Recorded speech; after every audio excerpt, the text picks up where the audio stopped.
Hello and welcome back, everybody. We're looking at about two or three maps today. Yeah, don't forget, I am a gamer. That's all I am. Don't claim to be an expert on map reviews. I just like looking at maps and I like appreciating modders. They put a lot of hard work in their maps, even if it's crap. It's still more that we can do, and they got to start off somewhere and then gain levels, and working with other modders helps with that. So that's what this channel is all about. So if you're a YouTuber, you're looking to get bigger and all that kind of stuff, feel free to talk about your experiences in the map and your channel and my channel. I don't care. Come over to Twitch. I'll help you get set up as much as I can. I want us to be able to help each other. And I especially want to hear your comments about the map. That way, other players can be informed. And try to keep it constructive and feedback as much as possible. So, okay, next up, Mississippi Valley, Upper Mississippi Valley.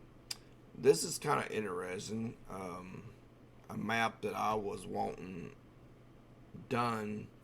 Of course, we all have these maps in our mind that we would like to have done in our area, or something that we like to see, or something like that. There's always something that we would like to see done.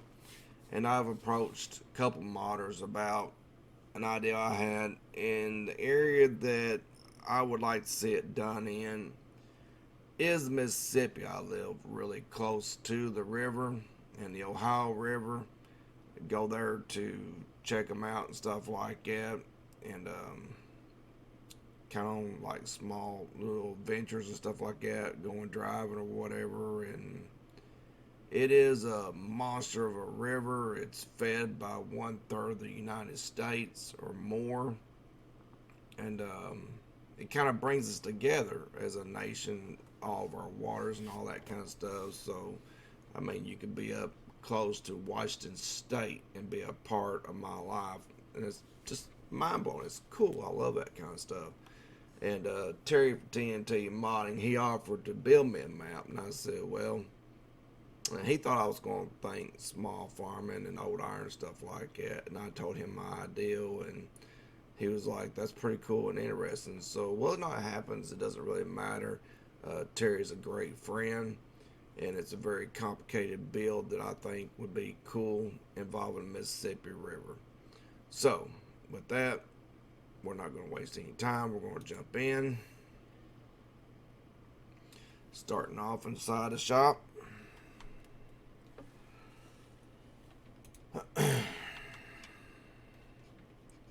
Some very unique fields.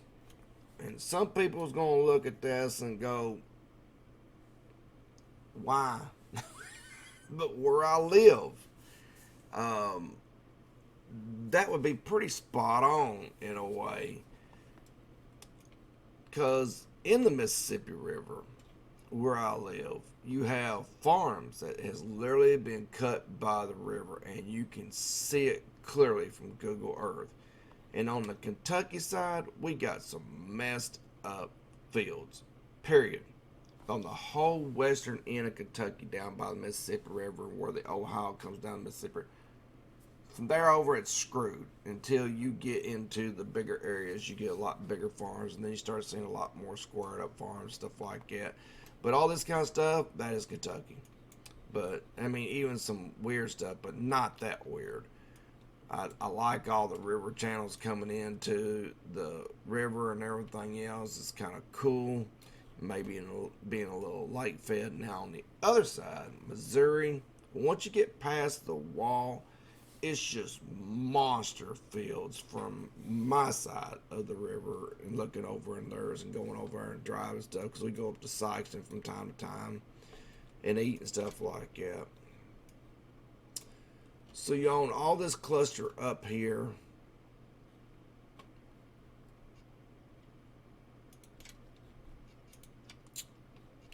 Lots of sell points. Thank you very much. Love that competitive pricing. Got you a few extended. Plenty of place to sell. I mean, all over. I mean, It's mainly along the river, which is kind of cool because really along the river, there's really not much places to cross in real life. Down where I am, literally there's a bridge that goes over to Cairo, Illinois, and from there south, you're pretty much in trouble. There is no place to cross unless you take a little river crossing boat of some kind, like a little barge or something like that, a ferry they call it. But I mean, even at that, there's none. I mean, maybe I'll include a picture that actually shows. I don't know. Depends on how much time I got today. But like going down the river, it is literally probably 50, 75, 100 miles before the next bridge. It is very few and far in between. So you won't have many sell points at all in your rural areas, except in like a little small town or something like that. That is pretty much all around Illinois, and I know there's no noise in Illinois. It's a Kentucky thing.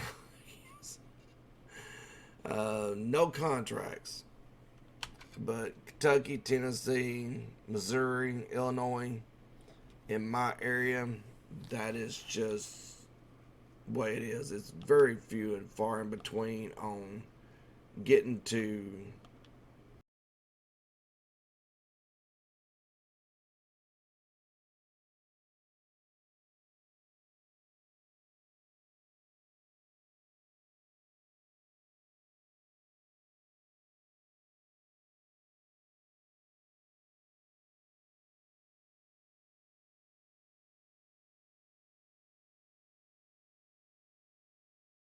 It's just, it's not working. I mean, I pushed every button there was on my controller. Usually, if you push in the center of the doors, but I mean, even the switch,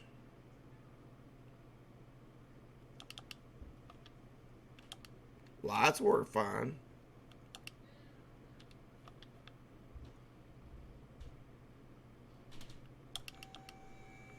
That one works. But I don't know if it's because the light switch is so close.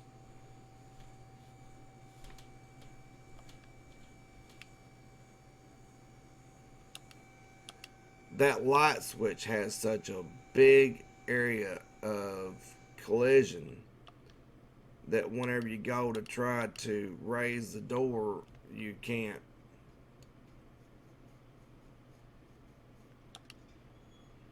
Now this door opened fine from out here.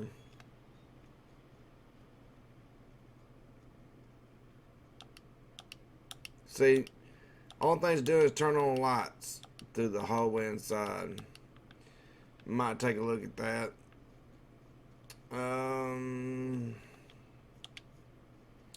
But I mean, it should be a pretty easy fix. This door is working fine on the outside.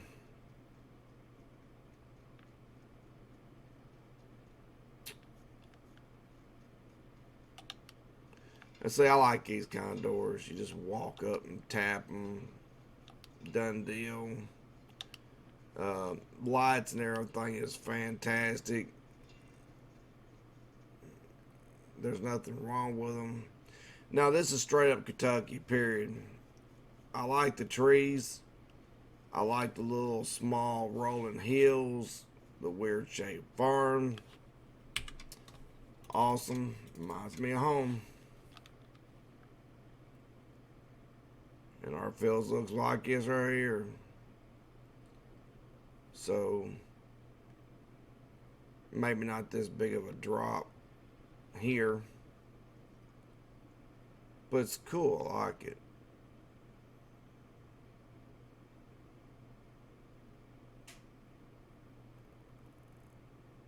It's unique. It's different. Got a little place up here for you to be able to build. Maybe a little smooth in there so your truck don't take off.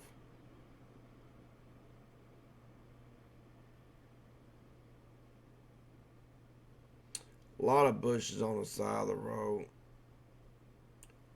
That's not really a thing around here or any really any place. around me in any of the states that's close by. But a lot of people likes bushes, especially on the side of the road. But I mean, roads are pretty well maintained, even our county roads, which is doesn't have the funding and stuff that the state has. So as far as the all the bushes along the side of the road, I just don't know.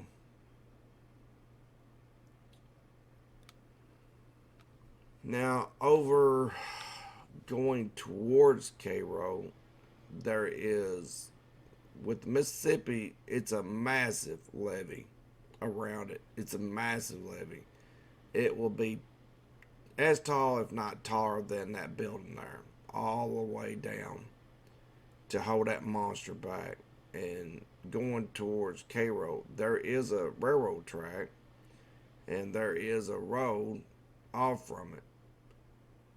And you're liable to get into this right here because even with that massive levee, it can get over or get up into these areas and these crosses and stuff to the point that it will shut down roads. And I have seen that road shut down. It goes over the bridge and stuff. That's a very nice representation of a bridge that we would have going over the Ohio or Mississippi, only a little bit more narrow, too narrow. The one that goes to Cairo literally is so narrow. The edge of the bridge, the guardrails, actually comes to about here. I have literally had my mirror hit by another vehicle going over that bridge. Tons of cell points over here on this little town. And see, that's what I'm saying. Like with Cairo, the whole city is surrounded by mounds of dirt that, like I said, it's taller than the buildings are, and a flood wall. Even the train bridge that goes across in town has an iron gate that comes down because this town would never survive on the Mississippi, ever. Because it just is not that lazy. It's a very powerful, very devastating river. And this town would be, even with the massive walls and everything else that holds back the water, even at Cairo, it still has been flooded a few times over 100 years or so. But I like the ideal.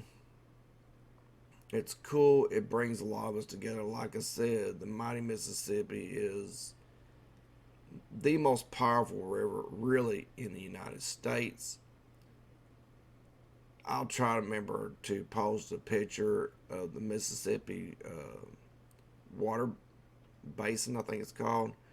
Literally, it is fed by literally 1/3 of the United States. It is a beast. And only one thing really has ever moved it, and that was an earthquake that happened close to me, the New Madrid. It literally picked it up and kind of made it run backwards for a while. The New Madrid fault to me is one of the most devastating earthquake zones in the United States. Literally, they have them all the time in California, but they got more sandier soil. We have a harder soil over on this side of the United States, and it rang church bells, you know, over 1,000 miles away. It's just devastating how well earthquakes and the vibrations carry. So far, I've been lucky. I've only felt one earthquake ever since I've lived here, ever. But when we have one and it's big, and if it's a 8.0, it's liable to shut down, literally shut down the United States.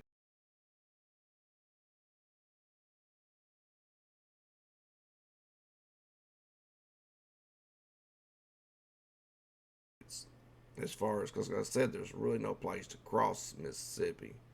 If anything happens to the bridges and stuff, it would shut down a lot of commerce and stuff like that. So, very interesting features, very interesting idea, something different. I mean, a lot of people's going to be going, well, these bluffs really don't seem realistic, but you would be very wrong because right close to me, over towards Columbus and stuff like that, Mississippi, I mean, like I said, water cuts and rivers cut, Mississippi cuts, period. And you have deep cliffs like this. A lot of them's very unstable. They have landslides and stuff like that. So it's pretty darn accurate. We have low-lying areas and great big hills, but in the low-lying areas, like I said, Paducah is on the Ohio River. It has great big giant walls that protects it. They actually got some beautiful painted murals. Stuff like this is on top of a giant levee. An access road or something like that will be. They will not be down low because literally these roads and these railroad tracks in this town along the Mississippi would be done for. It's just that simple. So all that would be up on a levee or be behind a levee. Even New Orleans has great big levees holding back the Mississippi, and it's lower than pretty much the ocean and Mississippi River. That's why it's got so many giant levees and stuff. So it's about the only thing as far as my experience with the Mississippi that I see that it's kind of, now the upper Mississippi might not be as dramatic. May have some lower lying areas. It's kind of the name of the map, so maybe it's calmer up there. But down my way, whew, no, it would never survive. So that's just the Mississippi in my experience. But we all got our Mississippi experience, and that's why I think it'd be such a great map. So with that, great map. I love the idea. Really feels close to home. I just now noticed this. Probably wouldn't hurt if these trees was scooted back out of the water. They do end up underwater a lot, but for the most part, there's a lot of them in the water. So they wouldn't stay that way though. Take care and have fun, everybody.